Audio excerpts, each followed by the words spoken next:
ನಮಸ್ಕಾರ friends, trending ಸ್ಯಾಂಡಲ್ವುಡ್ಗೆ ನಿಮಗೆಲ್ಲ ಸ್ವಾಗತ. ಇವರದ ಕಿಚ್ಚನ ಮೆಚ್ಚುಗೆ ಚಪ್ಪಾಳೆಗೆ ಅರ್ಹರಾಗಿರೋ ಸ್ಪರ್ಧಿಗಳನ್ನ ನೋಡ್ಕೊಂಬರೋಣ ಬನ್ನಿ. ಮೊದಲನೇದಾಗಿ ಅಶ್ವಿನಿ ಗೌಡ ಅವರು. ಕಳೆದ ವಾರ ಕಿಚ್ಚನ ಪಂಚಾಯತಿನಲ್ಲಿ ರಕ್ಷಿತಾ ವಿಚಾರದಲ್ಲಿ ಕಿಚ್ಚ ಸುದೀಪ್ ಅವರು ಇವರಿಗೆ ಸರಿಯಾಗಿ ಮುಖಭಂಗ ಮಾಡಿ ಇವ್ರನ್ನ ಅಶ್ವಿನಿ ಮೌನ ಗೌಡ ಮಾಡಿ ಕೂಡಿಸಿದ್ರು.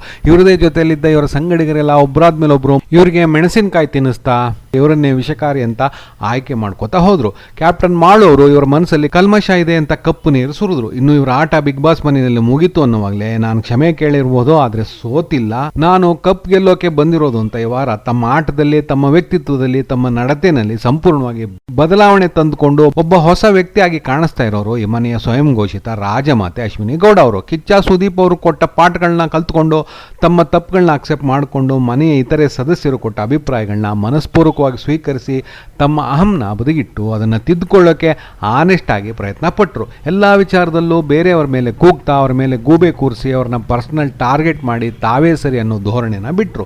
ವಾರ ಪೂರ್ತಿ ಅವರಲ್ಲಿ ಒಂದು ತಣ್ಣಗಿನ ತಾಳ್ಮೆ ಮನೆ ಮಾಡಿತ್ತು. ಹಾಗಂತ ಅವರೆಲ್ಲೂ ಕೂಡ ತಮ್ಮ ಫೈರ್ನ ಬಿಟ್ಕೊಡ್ಲಿಲ್ಲ. ಜೋರಾಗಿ ಮಾತಾಡೋ ಕಡೆ ಗುಡುಗುದ್ರು ಕೂಡ ಅದರ ಒಂದು ಪ್ರತಿಫಲ ಇವತ್ತು ಅವರ ಆಟದಲ್ಲಿ ದೊಡ್ಡದಾಗಿ ಕಾಣಿಸ್ತಾ ಇತ್ತು. ನಾಮಿನೇಟೆಡ್ ತಂಡದ ಸದಸ್ಯರು ಮೊದಲನೇ ಟಾಸ್ ಗೆದ್ದಾಗ ಒಬ್ಬರನ್ನ ತಮ್ಮ ತಂಡದಿಂದ ಸೇಫ್ ಮಾಡಬೇಕು, ಸೇಫ್ ತಂಡದಿಂದ ಒಬ್ಬರನ್ನ ನಾಮಿನೇಟ್ ಮಾಡಬೇಕು ಅನ್ನೋ ಸಂದರ್ಭದಲ್ಲಿ ರಕ್ಷಿತಾ ಹಾಗೂ ರಾಶಿಕಾ ಶೆಟ್ಟಿ ಮಧ್ಯದ ಭುಗಿಲೆದ್ದ ಮನಸ್ತಾಪನ ಅವರು ತಮ್ಮ ವಯಸ್ಸನ್ನ ಬದಿಗಿಟ್ಟು ತಮ್ಮ ಆತ್ಮ ಗೌರವನ ಬದಿಗಿಟ್ಟು ಒಬ್ಬ ಟ್ರೂ ಲೀಡರ್ ರೀತಿ ಅವರು ಹ್ಯಾಂಡಲ್ ಮಾಡಿದ ರೀತಿ ಅದ್ಭುತವಾಗಿತ್ತು. ಇನ್ನು ಅವರ ತಂಡ ಎರಡನೇ ಟಾಸ್ ಗೆದ್ದ ಮೇಲೆ ಅವರ ತಂಡದವರೆಲ್ಲ ವಿವೇಚನೆ ಇಲ್ಲದೆ ಕೂಗಾಡಿ ಕಚ್ಚಾಡಿ ಬಡದಾಡ್ಕೊಳ್ತಾ ಇರಬೇಕಾದ್ರು ಅವರು ತಮ್ಮ ತಾಳ್ಮೆ ಉಳಿಸ್ಕೊಂಡು ಕೊನೆ ನಿಮಿಷದವರೆಗೂ ಒಂದು ರಿಸಲ್ಟ್ ತರೋಕೆ ಅದ್ಭುತ ಪ್ರಯತ್ನ ಮಾಡಿದ್ರು. ಇನ್ನು ಟಾಸ್ ವಿಚಾರಕ್ಕೆ ಬಂದರೆ ಮೊದಲನೇ ಮಡಕೆ ಟಾಸ್ನಲ್ಲಿ ಕೊನೆಯ ರೌಂಡ್ನಲ್ಲಿ ರಾಶಿಕಾ ಗೆಲ್ಲೋಕೆ ಸಹಾಯ ಮಾಡಿದ್ರು.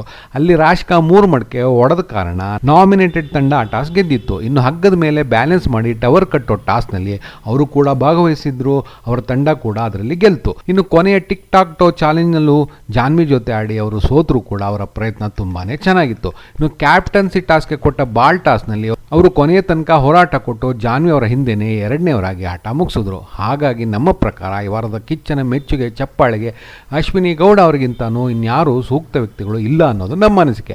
ಅಶ್ವಿನಿ ಗೌಡ ಅವರನ್ನು ಬಿಟ್ಟರೆ ಒಂದು ಚೂರು ಮಟ್ಟಿಗೆ ಚಪ್ಪಾಳೆ ಹೋಗೋ ಸಾಧ್ಯತೆ ಇರೋದು ಕಾವ್ಯ ಅವರಿಗೆ. ನೋಡೋಣ ಈ ವಾರದ ಕಿಚ್ಚನ ಪಂಚಾಯತಿನಲ್ಲಿ ಕಿಚ್ಚ ಅವರ ಮೆಚ್ಚುಗೆಯ ಹಾರ ಯಾರ ಕೊರಳಿಗೆ ಹೋಗಿ ಸೇರುತ್ತೆ ಅಂತ. ಮುಂದಿನ ವಿಡಿಯೋದಲ್ಲಿ ಸಿಗೋವರೆಗೂ ಬಾಯ್ ಫ್ರೆಂಡ್ಸ್.